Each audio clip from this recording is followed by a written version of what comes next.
So welcome back student. आज moment of inertia पढ़ने का वक्त आ गया है।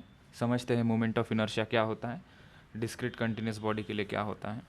सबसे पहले फर्स्ट पॉइंट हमने लिखा, moment of inertia plays the same role in rotational motion as the mass plays in linear motion. ठीक है, कोई बॉडी को अगर हम आगे पीछे मूव करेंगे या लीनियर मोशन उसका कहेंगे कि लेट से ये कार है। सिंपल क्वेश्चन से समझते हैं, एक कार हमारे पास है, रोड से जा रही है, इसको कितना फोर्स लगाना पड़ेगा कि ताकि ये बॉडी आगे मूव हो। तो हम कहेंगे पहले तो उसका वज़न कितना है, पहले तो उसका मास कितना है। तो मास से डिफाइन होगा कि ये बॉडी आसानी से आगे मूव होगी या नहीं होगी। सिमिलरली कोई बॉडी रोटेट कितनी आसानी से होगी या डिफ़िकल्ट होगा उसका रोटेशन करना, वो हम मास से डिफाइन नहीं करते, हम नई प्रॉपर्टी से डिफाइन करते हैं जिसका नाम होता है मोमेंट ऑफ इनर्शिया। मतलब लीनियर मोशन में जैसे मास का रोल होता है, वैसे रोटेशनल मोशन में मोमेंट ऑफ इनर्शिया का रोल होता है। ठीक है, सेकेंड पॉइंट, एक्चुअल डेफिनेशन क्या है इसकी। It is the property of a body due to which it opposes any change in its state of rest और अ यूनिफॉर्म मोशन। जैसे जितना ज़्यादा मास है और बॉडी अगर रेस्ट पे है तो उसको मोशन में लाना डिफ़िकल्ट है, वो उसका इनर्शिया था। सो जितना हेवी मास उतना ज़्यादा इनर्शिया, ऐसा हमने कहा था। और क्या होता है कि अगर ये मोशन में है, ये बॉडी अगर मोशन में है और ये गाड़ी ब्रेक लगाती है और इसका मास काफ़ी ज़्यादा है तो उसको रोकना काफ़ी डिफ़िकल्ट होगा। कंपेयर टू इसका मास अगर कम है, ये मोशन में है, तो ब्रेक लगाएगी तो आसानी से रुक जाएगी। मतलब मोशन और रेस्ट में से चेंज पोजीशन करता है, मतलब रेस्ट से मोशन में आने की कोशिश करेगा या मोशन से रेस्ट में आने की कोशिश करेगा, तो उसके मास के ऊपर डिपेंड होगा कि कितना आसानी से वो मोशन या रेस्ट में आएगा। सिमिलरली फ़ैन अगर रेस्ट में है, फ़ैन मतलब कोई रोटेटिंग बॉडी अगर रेस्ट पे है, उसको मोशन में लाना या रोटेशन में लाना कितना आसान या difficult, that will define by moment of inertia property. ठीक है, ये स्केलर क्वांटिटी होती है। Moment of inertia is a scalar quantity, generally capital I letter से उसको हम इंडिकेट करते हैं। उसका फॉर्मूला होता है, मोमेंट ऑफ इनर्शिया का फॉर्मूला होता है मास इनटू डिस्टेंस का स्क्वायर। अब ये किसका डिस्टेंस है और ये किसका मास है, उसकी तरफ आएंगे। तो मास माने केजी, डिस्टेंस स्क्वायर माने मीटर स्क्वायर, तो उसका यूनिट है KG into metre square. Formula के ऊपर आएंगे हम। सबसे पहले देखिए मोमेंट ऑफ इनर्शिया हम आगे कैसे बढ़ें। तो हमारे पास सिस्टम ऑफ पार्टिकल में दो प्रकार के सिस्टम्स होते हैं, एक तो डिस्क्रीट पार्टिकल सिस्टम और एक continuous body system. Discrete particle का मतलब है कि छोटे पार्टिकल्स है जिसका शेप जो है काफ़ी निग्लिजिबल है। पॉइंट मासेस हमने अगर लिए हैं, ये सभी 5 मासेस हमने किसी एक मासलेस रॉड से जोड़ दिए और about this axis this particles are rotating. तो एक्सिस ऑफ रोटेशन की तो जानकारी हमने इसके पहले ले ली है। सो एक्सिस ऑफ रोटेशन ये सेंटर वाला मान लेते हैं, that is perpendicular to this plane and body is rotating in this plane. तो हमने कहा कि इस पार्टिकल को रोटेट करना कितना ईजी या difficult, that is defined by moment of inertia I. तो अगर ये पांच पार्टिकल का अगर हम एग्जांपल लेते हैं तो इनका मोमेंट ऑफ इनर्शिया कैसे निकाला जाए। डायरेक्शन की यहाँ पे चिंता नहीं, moment of inertia is a scalar quantity. Particle 1 इसका मास m1 है, एक्सिस ऑफ रोटेशन से उसका जो डिस्टेंस है दैट इज r1, तो मास इंटू डिस्टेंस का स्क्वायर। तो कौन सा मास, ये पार्टिकल का मास, कौन सा डिस्टेंस, वो पार्टिकल का डिस्टेंस एक्सिस ऑफ रोटेशन से, उसका स्क्वायर कर दिया हमने। m2 r2 square. Similarly second particle, third particle की बस हमें एडिशन करनी है तो मोमेंट ऑफ इनर्शिया निकल जाता है। तो डिस्क्रीट पार्टिकल का मोमेंट ऑफ इनर्शिया हम ऐसे निकालते हैं। ठीक है, कंटिन्यूस बॉडी का मोमेंट ऑफ इनर्शिया कैसे निकाला जाए। कंटिन्यूस बॉडी तुम लोग समझते हो, the body does not visibly shows a single particle, जैसे कि रॉड हो गया, स्पीयर हो गया, सिलेंडर हो गया। तो इन कंटिन्यूस बॉडी का लेट से यहाँ पे इसका मास कैपिटल M है, तो इसका मोमेंट ऑफ इनर्शिया हम इंटीग्रेशन से निकालते हैं। हम यहाँ पे कंसिडर करते हैं कि स्मॉल एलिमेंटल मास dm, उसका एक्सिस ऑफ रोटेशन से डिस्टेंस है r, और integration of dm into R square, ये फॉर्मूला हम लगाएंगे। ठीक है, वन बाय वन हम सभी चीज़ों को अच्छे से डिस्कस करने वाले हैं। Now coming to the next slide, and before going to the next slide, what is the moral of the story क्या है इसकी। Excuse me. तो एक प्रॉपर्टी है मोमेंट ऑफ इनर्शिया, वो हमें इंफॉर्मेशन क्या देती है, रोटेट कैसे करेंगे बॉडी को, रोटेट कितना आसान या कितना डिफिकल्ट होगा किसी रोटेटिंग बॉडी को मूव करने के लिए। अच्छा, और इसकी अंडरस्टैंडिंग समझते हैं कि लेट से मेरे पास कोई एक आर्बिट्ररी शेप की बॉडी है जिसका मास कैपिटल M है, और इस बॉडी को हम यहाँ से रोटेट करना चाहते हैं। ये जो डॉटेड लाइन है पहली वाली, वो परपेंडिकुलर टू दिस प्लेन है।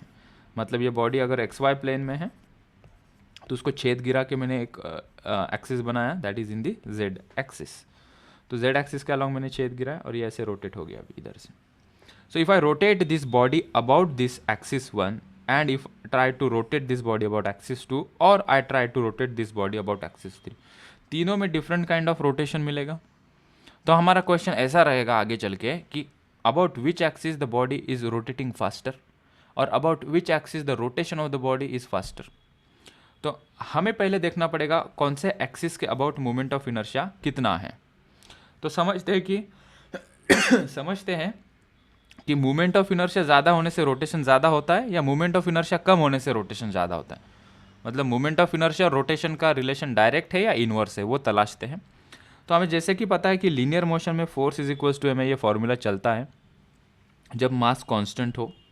तो अगर हम फोर्स कांस्टेंट कर दे और मास और एक्सेलरेशन के बीच में हम रिलेशन लगाएं तो mass is inversely proportional to acceleration.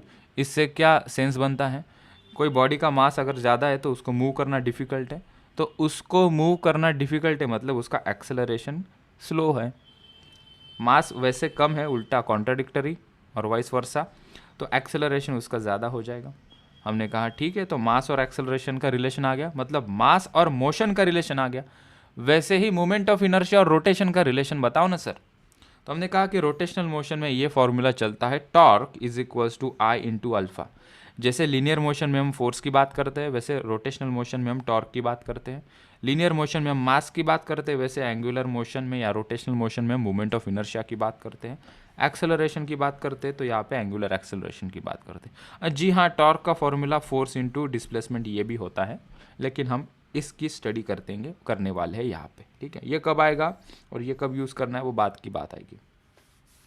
तो यहाँ पे रिलेशन लगाना चाहते हैं हम कि लेट से कि हमने सेम टॉर्क लगाया किसी दो बॉडी के ऊपर और चेक किया कि कौन सी बॉडी फास्ट रोटेट होगी। तो हमें मूवमेंट ऑफ इनर्शिया और एंगुलर एक्सेलरेशन के बीच में रिलेशन मिला, I will be inversely proportional to angular acceleration alpha. ये कांस्टेंट हो जाएगा, तो constant is equals to I into alpha. Alpha इधर लेके आओ, so I is equals to constant upon alpha. Constant हटाना चाहोगे तो प्रोपोर्शनलिटी साइन देते हैं, ठीक है, इसलिए I is inversely proportional to alpha आया है। क्या पता चला इससे, मोमेंट ऑफ इनर्शिया ज़्यादा है तो एंगुलर एक्सेलरेशन क्या हो जाएगा, कम, क्योंकि ये इनवर्सली प्रोपोर्शनल है। डायरेक्टली प्रोपोर्शनल होते तो बोल सकते कि आई इंक्रीजेस अल्फा इंक्रीजेस, वैसा हो रहा है क्या यहाँ पे, नहीं। मोमेंट ऑफ इनर्शिया ज़्यादा होने से एंगुलर एक्सेलरेशन कम, मतलब more is moment of inertia lesser is the motion of that particle about that particular axis. Moment of inertia एक बॉडी का एक होता है क्या, नहीं। मोमेंट ऑफ इनर्शिया इस एक्सिस के अबाउट अलग, इस एक्सिस के अबाउट अलग, इस एक्सिस के अबाउट डिफरेंट होगा, ठीक है।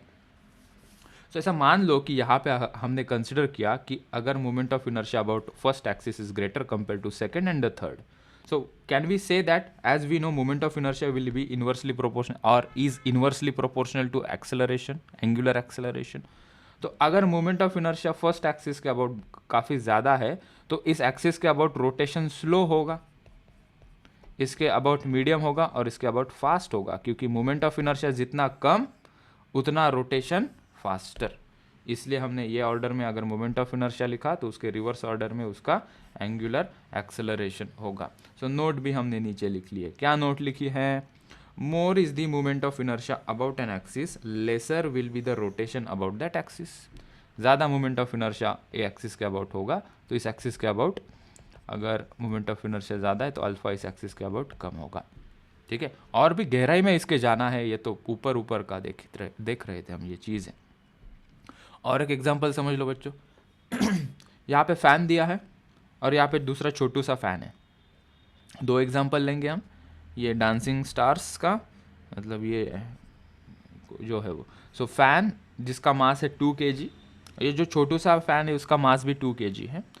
दोनों का मास सेम है और दोनों इस एक्सिस के अबाउट हम रोटेट कर रहे हैं। ये क्रॉस और उसके बाहर सर्कल निकाला, इसका मतलब क्या होता है कि इसका एक्सिस ये जहाँ पे घूमेंगे उसके परपेंडिकुलर है। जैसे कि फ़ैन का रॉड होता है ना ऐसे बाहर और ये घूमता है इधर, मतलब कि क्या है दोस्तों, ये XY प्लेन में फ़ैन रोटेट करेगा और उसका एक्सिस Z प्लेन में होगा, जो कि मैं 3D नहीं दिखा सकता पेन और पेपर में। ओके, तो हमने कहा कि कौन से बॉडी का मोमेंट ऑफ इनर्शिया ज़्यादा होगा, तो हमें मोमेंट ऑफ इनर्शिया का फॉर्मूला पहले देखा, rough generalised formula, mass into R square. अब यहाँ पे कोई पार्टिकल देखो कि ए पार्टिकल हमने रखा है, इसका डिस्टेंस एक्सिस ऑफ रोटेशन से लेट से r1 है, और कोई दूसरा पार्टिकल लेते हैं b जिसका एक्सिस ऑफ रोटेशन से यहाँ पे डिस्टेंस है r2। कौन सा डिस्टेंस बड़ा है? r1 is greater than r2। So moment of inertia is directly proportional to distance square. So moment of inertia कौन से फैन का ज़्यादा होगा? फर्स्ट फैन का ज़्यादा होगा कंपेयर टू सेकेंड फैन। मतलब ये जो बड़ा वाला फ़ैन है इसका मोमेंट ऑफ इनर्शिया ज़्यादा होगा, ये जो छोटा वाला फ़ैन है इसका मोमेंट ऑफ इनर्शिया कम होगा। क्यों? क्योंकि हमने अभी ये पार्टिकल का रिलेशन देखा। सो बात की एक बात, अगर पार्टिकल का डिस्टेंस एक्सिस ऑफ रोटेशन से ज़्यादा है तो मोमेंट ऑफ इनर्शिया ज़्यादा होगा। पार्टिकल का डिस्टेंस एक्सिस ऑफ रोटेशन से कम है तो मोमेंट ऑफ इनर्शिया कम होगा। इसीलिए ये अपना किचन वाला जो एग्जॉस्ट फैन है गर्र फिरता है और ज़ोर से फिरता है, भले ही दोनों का मास सेम हो। मास भी सेम है, एक्सिस ऑफ रोटेशन भी सेम है, फिर भी ये फैन का रोटेशन फास्ट क्यों है?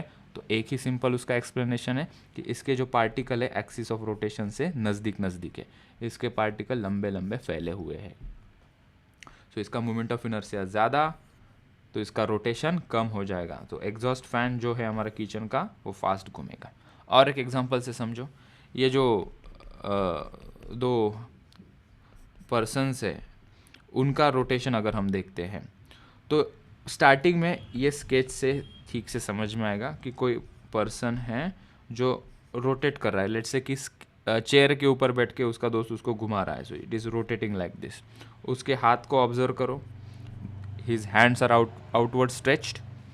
तो हमने देखा कि उसके एंगुलर वेलोसिटी या अल्फा भी बोल सकते थे हम यहाँ पे, एंगुलर वेलोसिटी एक्सेलरेशन है अल्फा 1 या ओमेगा 1। उसको हमने कहा कि हाथ नज़दीक ले ले भाई, और ये अभी देखते उसका रोटेशन इंक्रीज हो गया। तो फर्स्ट सिचुएशन और सेकंड सिचुएशन को तुम समझने की कोशिश करोगे। जब ये चेयर के ऊपर बैठा है आदमी, वो रोटेट हो रहा है, तो ये उसका एक्सिस ऑफ रोटेशन हुआ, ऐसे रोटेट हो रहा है ये। उसके हाथ को देखो, हाथ बाहर है, मतलब एक्सिस ऑफ रोटेशन इसके एक्सिस ऑफ रोटेशन से उसके हाथ के डिस्टेंस लंबे लंबे हैं, बड़े बड़े डिस्टेंसेस से दूर दूर है। जब वो हाथ नज़दीक लेगा तो एक्सिस ऑफ रोटेशन से ये जो मास डिस्ट्रीब्यूशन है वो नज़दीक है एक्सिस ऑफ रोटेशन के। तो यहाँ पे अगर मास दूर दूर तक फैला हुआ है तो इसका मोमेंट ऑफ इनर्शिया ज़्यादा, क्योंकि more outward is the mass spread from the axis of rotation, more is the moment of inertia. नज़दीक हाथ लोगे तो मोमेंट ऑफ इनर्शिया कम हो जाएगा। और you know now moment of inertia इसका कम है तो इसका रोटेशन कैसा होगा? फास्टर होगा। इसका मोमेंट ऑफ इनर्शिया कैसा है? ज़्यादा है, तो उसका रोटेशन कैसा होगा? स्लो होगा कंपेयर टू दिस सिचुएशन। ठीक है, so this is the way we understand what is moment of inertia. एक एग्जांपल कवर करते हैं सिंपल सा डिस्क्रीट पार्टिकल का।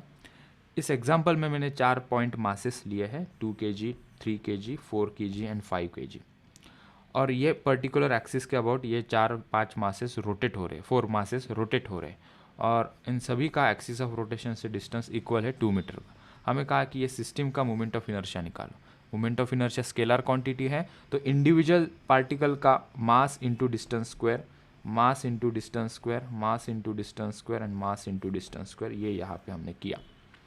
2 into 2 square, m1 is 2 kg, उसका distance 2 square, plus m2 is 4 kg, उसका distance 2 square, 5 kg into 2 square and this remaining 3 kg into 2 square. तो moment of inertia हमें मिल गया 56 kg मीटर स्क्वायर। हमेशा इतना simple है नहीं, कंटिन्यूस बॉडी, मतलब अगर मैं रिंग लेके आता हूँ मार्केट में रिंग लेके आता हूँ, मतलब if I bring an example of ring and if I ask you tell me what is the moment of inertia of this ring about this centre axis, इसका मास कैपिटल M है, तो दिक्कत पड़ जाएगी ना। यहाँ पे तो इंडिविजुअल मासेस थे, तो हम यहाँ पे डायरेक्टली फार्मूला लगा पाए, तो हमें पूरे कंटिन्यूस बॉडी के लिए कुछ फार्मूला निकालना पड़ेगा और उसे याद रखना पड़ेगा। ठीक है, so in the upcoming section we will discuss the moment of inertia of continuous body, और 1 by 1 उसे हम डिस्कस